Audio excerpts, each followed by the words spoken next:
सो hey guys, कैसे हो आप लोग। अभी बहुत दिनों से मैंने कोई वीडियो या कुछ नहीं डाला था। मैं दूसरे चैनल पर काम कर रहा था अपना। मैंने उसका लिंक भी कम्युनिटी टैब में दिया, आप जाकर चेकआउट कर सकते हो। और आप लोगों से बहुत लोगों ने कमेंट किया था कि और भी धार्मिक किताब लाएं, तो मैंने ये नया सीरीज स्टार्ट किया है। विवाह यज्ञ है और इसमें दुष्टता और भ्रष्टता न जोड़े। सो चलिए शुरू करते हैं। प्रजनन संबंधी ये भ्रांतियां विकास में बाधक। अपने समाज में कुरीतियों, विकृति, परंपराओं तथा अंधविश्वासों की भरमार है। ऐसी प्रथाएं जड़ जमाए बैठी हैं जिनसे अपार हानि होती है, किंतु लोग इसलिए उन्हें छाती से चिपकाए बैठे हैं कि वे लंबे समय से चली आ रही हैं। बाल विवाह, पर्दा प्रथा, दहेज प्रथा, विवाहों में होने वाला अपव्यय, मृत्यु भोज, छूत अछूत, पशु बलि जैसे कुरीतियों से राय रत्ती भर भी समाज को लाभ नहीं है। फिर भी जन सामान्य प्रथा परंपरा के नाम पर उन्हें अपनाए हुए है। ऐसा लगता है कि उन्हें छोड़ने से वे धर्मच्युत हो जाएंगे। धर्मच्युत मतलब धार्मिक न रह पाएंगे, अधर्मी हो जाएंगे। ठीक ऐसी ही एक मूढ़ मान्यता यह भी है, मूढ़ मतलब मूर्ख, कि संतान होना सौभाग्य का तथा न होना दुर्भाग्य का चिन्ह है। इस मान्यता के समर्थन में जो तर्क दिए जाते हैं वे और भी विचित्र हैं। कहा जाता है कि परलोक में संतान के हाथ से ही जल पिंडदान मिलता है, अन्यथा भूखों मरना पड़ता है। दीर्घ काल तक नारकीय यंत्रणा सहनी पड़ती है। यही बात औचित्य की कसौटी पर कसी जाए तो खरी नहीं उतरती। थोड़ी देर के लिए उपरोक्त मान्यता को सच मान लिया जाए तो ऐसी स्थिति में कर्म फल के सिद्धांत को भी समाप्त करना होगा, जिसमें यह कहा गया है कि हर प्राणी को अपने ही कर्मों का फल भोगना पड़ता है, दूसरे का नहीं। बेटे के हाथ का दिया हुआ अन्न ही परलोक में मिलता तो पितरों को भूखे मरने की नौबत आ जाती। तर्पण और पिंडदान की प्रक्रिया में यदि कुछ सच्चाई है तो मात्र इतनी कि पितरों के प्रति श्रद्धा बनी रहे। धार्मिक कर्मकांड उस श्रद्धा, अभिव्यक्ति और मनुष्यतर जीवन के प्रति विश्वास को सुदृढ़ बनाने के लिए किए जाते हैं। आवश्यक नहीं कि यह क्रिया कृत्य पुत्र के हाथों संपन्न ही परिवार के अंश हाथों संपन्न हो। परिवार के अंश सदस्य जो मृतक से भावनात्मक रूप से जुड़े रहते हैं भी यह कार्य संपन्न कर सकते हैं। कहने का मतलब कि मृतक को पिंडदान केवल जरूरी नहीं कि बेटा ही दे सकता है, बल्कि जो व्यक्ति मर चुके हैं उनसे जो भावनात्मक रूप से जुड़े हुए थे वे लोग भी पिंडदान दे सकते हैं। ठीक है, भी यह कार्य संपन्न कर सकते हैं। अस्तु यह तर्क निराधार है कि पुत्र के हाथों दिया गया पिंडदान ही पितरों तक पहुंचता है तथा उन्हें शांति प्रदान करता है। दूसरा तर्क दिया जाता है कि संतान द्वारा वंश चलता है। कुछ व्यक्तियों के संतान न होने से उनका वंश डूब ही जाए, ऐसा संभव नहीं। अपने ही वर्ण और गोत्र के कितने ही संतानोत्पादन में पीछे नहीं है। वंश प्रक्रिया उनसे भी चलती रह सकती है। अपनी संतान न हो तो समाज को हानि नहीं, हर तरह से लाभ ही लाभ है। बढ़ती हुई जनसंख्या परमाणु विभीषिका की भांति देश को अपने जाल में जकड़े हैं। जीवन उपयोगी साधन कम पड़ रहे हैं। ऐसी स्थिति में कुछ व्यक्ति स्वेच्छा से अथवा किन्हीं अन्य कारणों से बच्चों की संख्या न बढ़ाएं तो इसे एक प्रकार से युग धर्म का पालन ही कहा जाएगा। सामान्यतः 3-4 पीढ़ी के बाद लोग अपने पूर्वजों के नाम तक भूल जाते हैं। कोई मृतक भूत बन जाए और अपने पोते परपोतों से कुछ पाने की अपेक्षा करे तो उसे हटाने का ही उपक्रम करना होगा। सृष्टि के आदि से अब तक जन्मे मनुष्यों में से यदि प्रत्येक का वंश चला होता तो अब तक पृथ्वी जैसी लाखों धरती बसाने की आवश्यकता पड़ गई होती।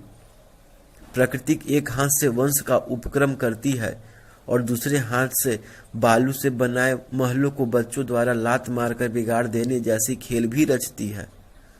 वंशनाश भी उसका एक उद्देश्य है, ताकि धरती पर दूसरों को भी खड़े होने का अवसर मिलता रहे। नाम चलने का सीधा संबंध मनुष्य के कृत्य से है। कृत्य मतलब काम से है, ना कि संतानोत्पादन से है। मूर्ख से मूर्ख और निकृष्ट स्तर के व्यक्ति भी अपने जैसे कितने ही बच्चे पैदा कर देते हैं, पर उससे उनका यश यानी मान सम्मान, पर उससे उनका यश कहाँ बढ़ता है। ऐसा संभव रहा होता तो इतिहास के पन्ने उन व्यक्तियों के नाम एवं जीवन चरित्र से भरे होते जो अधिक संतान या अधिक बच्चे पैदा करने में सक्षम हुए, महान कार्यों के लिए सदुद्देश्यों में जीवन खपा देने वालों को कोई क्यों याद रखता। इतिहास के पन्ने ऐसे महापुरुषों के नामों से नहीं भरे होते, पर सच्चाई तो सच्चाई है, इतिहास उसकी उपेक्षा कैसे कर सकता है। नाम और यश उनका अमर होता है जिन्होंने समाज, देश और संस्कृति के लिए कुछ विशेष काम किया हो। नाम और काम वस्तुतः एक दूसरे से अन्योन्याश्रित यानी दूसरे पर निर्भर, एक दूसरे पर मतलब प्रत्यक्ष रूप से जुड़े हुए हैं। नाम यश चलने की परंपरा का संबंध प्रजनन से होता है।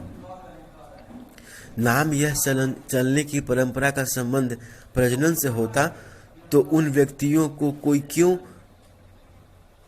क्यों कर श्रद्धापूर्वक याद करता जो जीवन परित ब्रह्मचारी रहकर देश और समाज की संस्कृति की सेवा करते रहे। फिर विवेकानंद को क्यों स्मरण किया जाता है। महर्षि दयानंद का नाम आज भी क्यों लिया जाता है। संतान के आधार पर ही नाम याद रखने की बात में थोड़ा भी औचित्य होता तो योगी राज अरविंद का नाम कभी का विस्मृत पड़ गया होता। विस्मृत मतलब भुला दिया गया होता। महर्षि रमन और रामकृष्ण परमहंस को असफल व्यक्ति घोषित करना पड़ता, मात्र इस आधार पर कि उनकी संतानें नहीं थी। फिर विनोबा जैसे तपस्वियों के त्याग बलिदान को निरर्थक माना जाता, पर यथार्थता है। यथार्थता मतलब रियलिटी तो रियलिटी है। कुरीतियां उन्हें प्रकट होने से रोक नहीं सकती।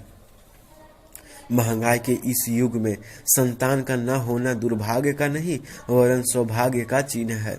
जिनके ऊपर बच्चों का अनावश्यक बोझ नहीं, उन्हें अपने को सौभाग्यशाली समझकर संतोष करना चाहिए। अपनी सामर्थ्य को उन कार्यों में नियोजित करना चाहिए जिसमें समाज एवं देश का कल्याण निहित हो। अपनी संतान के अभाव में किसी दूसरे के बच्चे के गोद ले लेने की परंपरा भी आज की परिस्थितियों में उपयोगी नहीं है। सामान्यतः अपने ही खानदान के किसी बच्चे को वंश चलाने के लिए गोद लिया जाता है तथा उत्तराधिकार में संपत्ति देकर जाने की बात सोची जाती है, किंतु उत्तराधिकार के लोभ में गोद लिए बच्चे की दृष्टि सदा यह रहती है कि मालिक का प्राण कब निकले जिससे कि वह हराम का माल अतिशीघ्र हड़प सके। ऐसे बच्चे कभी भी कृतज्ञ नहीं हो सकते क्योंकि वे जानते हैं कि उन्हें वंश चलाने के लिए पिंडदान पाने की स्वार्थ सिद्धि के कारण गोद लिया गया है। प्रायः देखा गया है कि बड़े होते हुए गोद लिए बच्चे अपने कृपाकांक्षी का ही अहित करते हैं और कभी कभी तो हत्या जैसे जघन्य अपराध करने तक का जंजाल बुनते हैं। बच्चों से यदि अधिक प्यार है अथवा उनसे मनोरंजन करना ही है तो किसी दीन दुखी के परिवार के बच्चे को पालन पोषण के लिए दिया जा सकता है। इससे वह बच्चा तथा उसके घर वाले कृतज्ञ होंगे। अपने ही खानदान के समर्थ व्यक्तियों के बच्चे को गोद लेकर स्वयं के लिए संकट मोल लेने की तुलना में यह कहीं अधिक श्रेयस्कर है कि असमर्थ बच्चों के पालन पोषण का दायित्व वहन किया जाए। यदि यह कहीं अधिक संतोष और शांति प्रदान करने वाला सिद्ध होगा। यह अत्यंत ओछे स्तर की क्षुद्रता है कि अपने ही स्त्री के पेट के बच्चे अपने माने जाएं और उन्हें ही प्यार दुलार किया जाए। जिन्हें संतान उत्पन्न करने की उत्कंठा हो उन्हें भी सर्वप्रथम पत्नी की शारीरिक एवं मानसिक स्थिति तथा अपनी आर्थिक परिस्थितियों पर बारंबार विचार करना चाहिए। अरे बात समझ में, मैं इसको फिर से पढ़ता हूँ। यह अत्यंत ओछे स्तर की क्षुद्रता है कि अपने ही स्त्री के पेट के बच्चे अपने माने जाएं और उन्हें ही प्यार दुलार दिया जाए। जिन्हें संतान उत्पन्न करने की उत्कंठा हो उन्हें भी सर्वप्रथम पत्नी की शारीरिक और मानसिक स्थिति तथा अपनी आर्थिक परिस्थितियों पर बार बार विचार करना चाहिए। अब पत्नी स्त्री कमजोर है, उसको एनीमिया से ग्रसित है, अब उससे आप बच्चा देने के लिए मतलब उसे अगर उससे बच्चा हुआ भी तो बच्चा कमजोर पैदा होगा, तो पत्नी स्वस्थ होनी चाहिए, स्त्री स्वस्थ होनी चाहिए, मानसिक स्तर सही होना चाहिए, तैयार हो मानसिक रूप से बच्चे के लिए, ये सब चीजें भी देखनी चाहिए, है ना गाइस। सो वही लिखा गया। प्लस में अपनी आर्थिक परिस्थितियां भी सही होनी चाहिए, आपके पास इतना पैसा होना चाहिए कि जो बच्चा उत्पन्न उसके लिए रोटी, कपड़ा, मकान, अच्छी एजुकेशन की सुविधा आप कर सको, ठीक है। साथ ही यह भी सोचना चाहिए कि क्या उन्होंने नवागंतुक यानी उस जो बच्चा है नवगंतुक या पालन पोषण के लिए अभीष्ट स्तर की योग्यता संपादित कर ली है। यदि नहीं तो संतानोत्पादन का घृणित दुस्साहस नहीं करना चाहिए। किन्हीं कारणों से जिनकी संतानें नहीं हैं उन्हें उसे ईश्वर का कृपा मानकर धन्यवाद देना चाहिए। ऐसे व्यक्ति अपने समय, श्रम, सामर्थ्य एवं संपदा का नियोजन श्रेष्ठ कार्यों में करे, श्रेष्ठ कार्यों में करके सही अर्थों में अपने नाम और यश को अजर अमर बना सकते हैं। विवाह एवं प्रजनन संबंधी मान्यताएं भारत जैसे देश में ऐसी विचित्र हैं कि बहुत सी विकृतियां इसी कारण होती समझ में आती हैं। हमारे देश में प्राय 18 वर्ष का लड़का तथा 14 वर्ष की कन्या प्रजनन योग्य हो जाते हैं। कुछ का इससे अधिक आयु में भी विवाह हो जाता है और कुछ का इससे कम में भी। यद्यपि कानून ने 21 वर्ष से कम आयु के युवक और 18 वर्ष से कम आयु की युवती का विवाह गैर कानूनी ठहराया है, पर सामाजिक कुरीतियां और बाल विवाह के प्रचलन के कारण लोग इस वय से काफी कम आयु के लड़के लड़कियों का विवाह कर देते हैं और आशा करते हैं कि हम कब दादा, बाबा, नाना, नानी या दादी बने। विवाह के बाद 2-4 वर्ष इतनी आतुरता से प्रतीक्षा की जाती है पौत्र या पौत्री की लगता है कि कोई खजाना मिल जाएगा, और इसके बाद भी यदि संतान नहीं होती तो घर के सब लोगों को बड़ी चिंता होने लगती है कि हमारा वंश चलेगा या नहीं, हमारे कुल का दीपक जन्मेगा या नहीं, और तरह तरह के टोने टोटकों से लेकर वैद्य, हकीमों तथा डॉक्टरों के यहाँ भाग दौड़ और जांच पड़ताल की जाने लगती है कि हम पुत्र रत्न की प्राप्ति की आशा करें या छोड़ दें। न जाने क्यों संतान का मुंह देखने के लिए हम लोग इतना व्याकुल रहते हैं। 3-4 वर्ष तक बच्चे न होने पर चिंता होने लगती है तथा दौड़ धूप शुरू हो जाती है, और 8-10 वर्ष तक संतान न होने पर अपना दुर्भाग्य कहकर सिर पीट लिया जाता है।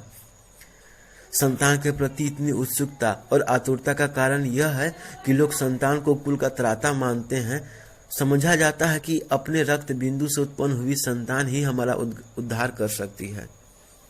इन दिनों जब परिवार नियोजन को अधिक प्रोत्साहन दिया जाने लगा, संतति निग्रह को अधिक आवश्यक बताया जाने लगा है, तो उन लोगों की चिंता और भी बढ़ गई है जिनके संतान नहीं है, अथवा हैं भी तो कन्या है, मतलब लड़की है, मतलब बेटी है।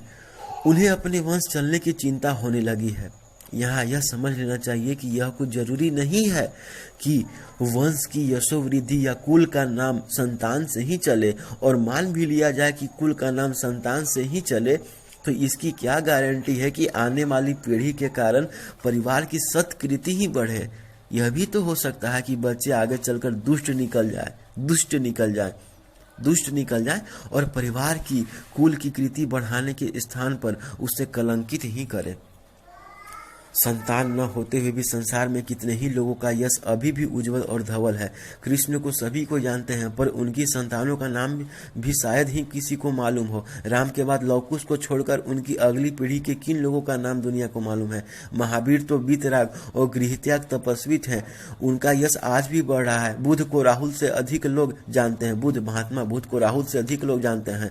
ईसा ने तो विवाह भी नहीं किया था। शंकराचार्य, रामानंद, तुलसीदास, सूरदास, मीरा, कबीर, ज्ञानेश्वर, रैदास, कृष्ण परमहंस, विवेकानंद, महर्षि रमन, रामतीर्थ आदि कितने ही संत महात्मा थे जो या तो अविवाहित रहे अथवा गृहस्थ भी रहे, तो उनकी कृति संतान से नहीं, उनके सत्कार्यों से ही अमर हुई।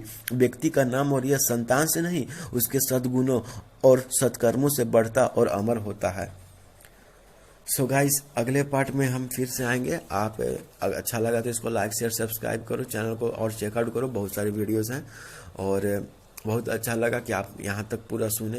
Thank you so much for listening this, और दूसरों तक भी शेयर करो और आगे जितनी भी ऑडियो बुक्स हैं, बहुत सारे ऑडियो बुक्स हैं, जैसे आराम नहीं काम कीजिए, ब्रह्मचार्य पर बनाए गए हैं ऑडियो बुक्स, समय का सदुपयोग पर ऑडियो बुक्स बनाए गए हैं, और कई महापुरुषों की जीवनी पर ऑडियो बुक्स बनाए गए हैं। तो आप उन्हें भी चेकआउट करो। कई वीडियोस